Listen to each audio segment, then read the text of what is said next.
Tu es bien évidemment au courant de la mise à jour des conditions d'utilisation de l'application WhatsApp.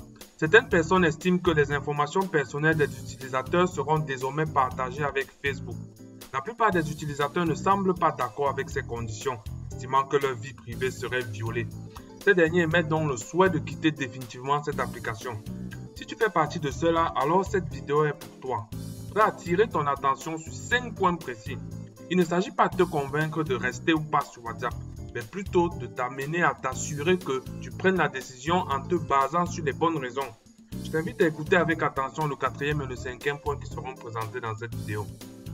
Premièrement, il faut que tu comprennes que si ton désir de quitter WhatsApp est uniquement motivé par le fait que tu souhaites que ta vie privée reste privée, alors je pense qu'il faut que tu quittes toutes les applications que tu possèdes, surtout celles que tu as téléchargées gratuitement, car il y a de fortes chances que toutes ces applications collectent des informations sur toi tous les jours.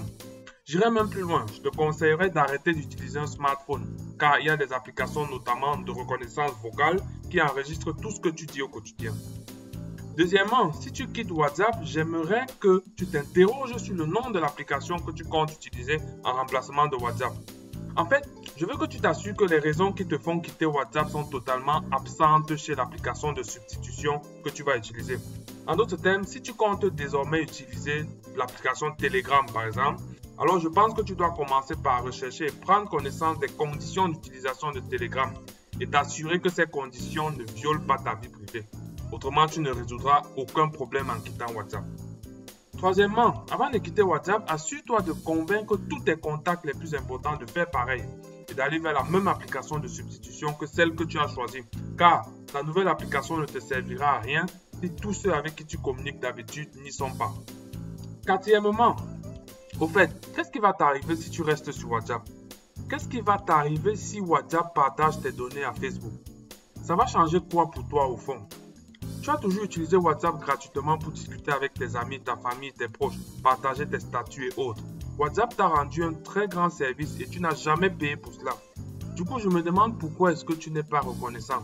Pourquoi tu insultes WhatsApp aujourd'hui, pourtant tu en as profité gratuitement pendant très longtemps. Même si tu décides d'arrêter de l'utiliser, sois au moins reconnaissant de tout ce que tu as pu faire gratuitement grâce à WhatsApp. Cinquièmement, je vais te poser une question à laquelle tu dois répondre honnêtement. Aujourd'hui, WhatsApp a une utilité incontestable dans ta vie.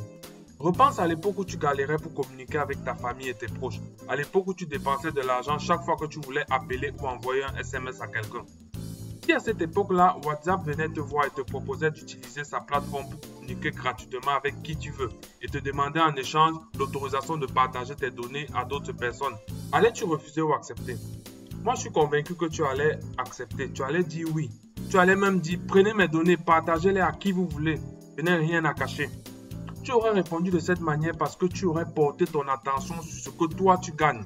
C'est-à-dire la perspective de communiquer gratuitement allait en fait tellement te plaire si bien que tu allais accepter sans compliquer et estimer même que tu as fait une très bonne affaire.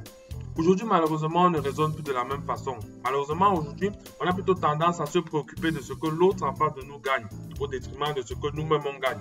À cause de cela, on ne sait plus véritablement ce qui devrait compter pour nous. Et on passe le temps à prendre de mauvaises décisions et à manquer de belles opportunités. On se croit trop sage, trop malin, pourtant on est en fait juste naïf et idiot. J'en ai parlé dans d'autres vidéos que je t'invite à regarder sur cette chaîne. Abonne-toi et active la cloche des notifications.